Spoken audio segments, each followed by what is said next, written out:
So I very much appreciate the short word of introduction, because the crucial question really is history itself. Before we get to the history of Ukraine, which I'll be delighted to speak about, I just want to say a word on behalf of history itself. When we're at a conference like this, we might be thinking all the time of what impact we can make. What can we do right now? Everything's at a fast pace. Everything changes all at once. But the truth is that it's impossible to make an impact unless you know in what direction you're trying to push. And it's impossible to know in which direction you're trying to push unless you know something about history. A lot of the things that we do really quickly and with a great amount of energy don't end up making any difference because we don't have a sense of the past. So that was my word about history. If you leave this conference without buying a history book, you've made a great mistake. If the bookstore hasn't stocked any history books, they've made a still greater mistake. All right, so on to the history of Ukraine. The first reason why everyone should know the history of Ukraine is that without the history of Ukraine, it's not possible to understand the history of humanity. Thanks to archaeologists and other scientists, we know a great deal about the ancient world that we didn't know a few years or decades ago, and an astonishing amount of what we know now leads us to the lands that are now Ukraine. I'm now going to say the kinds of things that if a Ukrainian said them, you would say, oh no, that's probably not true. And indeed, you might say, oh no, that's probably not true anyway, in which case I invite you to check afterwards. But very crucial things about the history of the world and about what we consider civilization have to do with Ukraine. So for example, the first cities, the first large-scale human settlements that we know about were located between what's now Kiev and what's now Odessa. The language that I'm now speaking, I nawet jak przejdę do polskiego, to nie ma różnicy, to samo się stosuje. The language that I'm now speaking, all of the Indo-European languages, the languages that are spoken by around half the people who live on this planet, those languages, their origin, the Proto-Indo-European language, almost certainly came from people who migrated out from the lands that are now Ukraine. The very familiar civilizational landmarks, the things we learn about in school, only make sense, in fact, if we add Ukraine to the picture. So for example, the ancient Greeks, who we all know about, or at least pretend to know about, in fact lived in a very close symbiosis with the Scythians, with the people who inhabited what is now ancient Ukraine. The Greek legend of the Amazons turns out not to be a legend at all. There were, in fact, in real life, in history, female armed mounted warriors among the Scythians. We now know that thanks to Ukrainian archaeologists and modern DNA research. Pretty much the entire history of the European state, from the fall of Rome to the rise of the early medieval states, has to do with people who came from Ukraine, whether they were invading Rome itself or whether they were setting up the successor states. The whole history of the Vikings, which by the way involves the beginning of the history of Poland. I know you have a nice story about how there were always Slavs and eventually they got themselves organized. I want you to know that that's not true.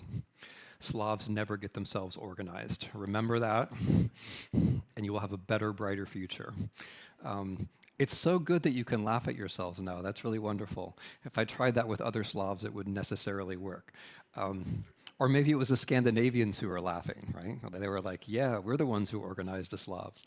So, but the whole early medieval history of Europe, the history of the Vikings, the stories of the Vikings, it turns out, has to do with Ukraine.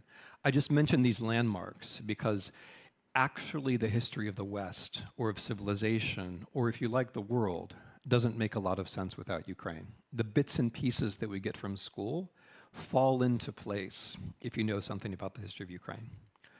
A major theme, or what I take to be the major theme of modern history, only makes sense with Ukraine. And that is the theme of imperialism, or if you prefer, colonialism. The recorded history of slavery, which is one of the key elements of imperialism, begins with a slave trade which goes from the Baltic to the Black Seas, which then expands to the Mediterranean and to the broader world. The history of serfdom, the control of human labor, has an awful lot to do with the history of Ukraine. And the attempt to control land and resources, which we associate with the European age of discovery and then with modern forms of imperialism, also has a huge amount to do with Ukraine. Although Polish historians will sometimes still contest this, the Polish move to the east is something that I think you could consider to be colonial. Polish historians have less trouble with the claim that Russian rule over empire was colonial. But in both cases, it had to do with the control of very fertile land. If we move from the 16th or the 19th century into the 20th century, the most important wars of the 20th century, both the First World War and especially the Second World War, had everything to do with the control of the land and resources of Ukraine. Were it not for Hitler's imagination of the black earth of Ukraine, there would not have been a Second World War, at least not in the form that we know it.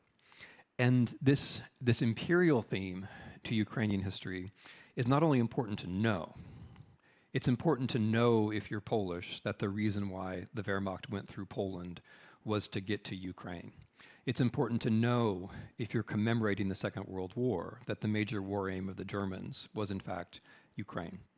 It's important to know, if you are evaluating and judging Russian commemoration of the Second World War, that the war was primarily about Ukraine, and that more Ukrainian civilians, not just relatively, but in absolute numbers, were killed than Russian civilians. It's helpful to know all of these things about the imperial history of Ukraine to evaluate the present, but it's also very helpful to put into the correct framework the current Russian invasion. The current Russian invasion has everything to do with a misunderstanding of the past. I don't use the word history because, I mean, if I were a chemist, I would try to distinguish alchemy from chemistry. And as a historian, I need very strongly to distinguish what Putin says about the past from history. And it's a little troubling when journalists come to me and say, let's discuss Putin's views of history, because it's not history. The idea that we were always right and the other side was always wrong, or we always had the right to claim other people's territory, is not really history. So Putin's war in Ukraine has everything to do with a view of the past which is not historical. And the more you know about the imperial history of Ukraine, the easier it will be to criticize the Russian or the official Russian view. But the imperial myth aside, the actual imperialism is just there to see. This war has everything to do with access to Ukrainian Black Earth. It has everything to do with access to the Black Sea. And of course, bring this back around to the commemoration, this is why it's not just ironic but grotesque that Putin commemorates the Second World War as though he were the victim. In this time that Russia is clearly the aggressor in an imperial war against Ukraine. But there are a couple more good reasons why I think it's valuable to know the history of Ukraine. Turning things around a bit, the fourth reason would be that history, unlike the sciences and the social sciences, it includes the idea of agency. It includes the idea of human choice. It includes the unpredictable possibilities of human action. It includes human attachment to things like sovereignty. So, for example, the Polish heads went up when I said sovereignty. Bravo. It includes concepts which you can't reduce to basic human material interests. One of the reasons, by the way, why the current leaders of my country have trouble understanding the war in Ukraine is that they don't understand what sovereignty is. They don't have the idea that humans might wish to be ruled by themselves, or the idea that humans might wish to be ruled by a political order which they co-create. So sovereignty is a human commitment. And history includes human commitments. It includes the possibility that people would take risks or act or even die on behalf of irreducibly human commitments. And that's something that Ukrainian history can help us with, because in the history of the Ukrainian nation, there are many moments when people, on behalf of such commitments, took what might seem to be otherwise irrational risks. And that helps us, I think, very fully to understand the present moment.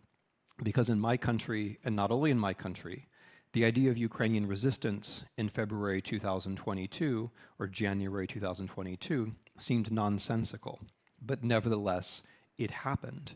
And the only way to understand that it happened is to remember this human factor in history.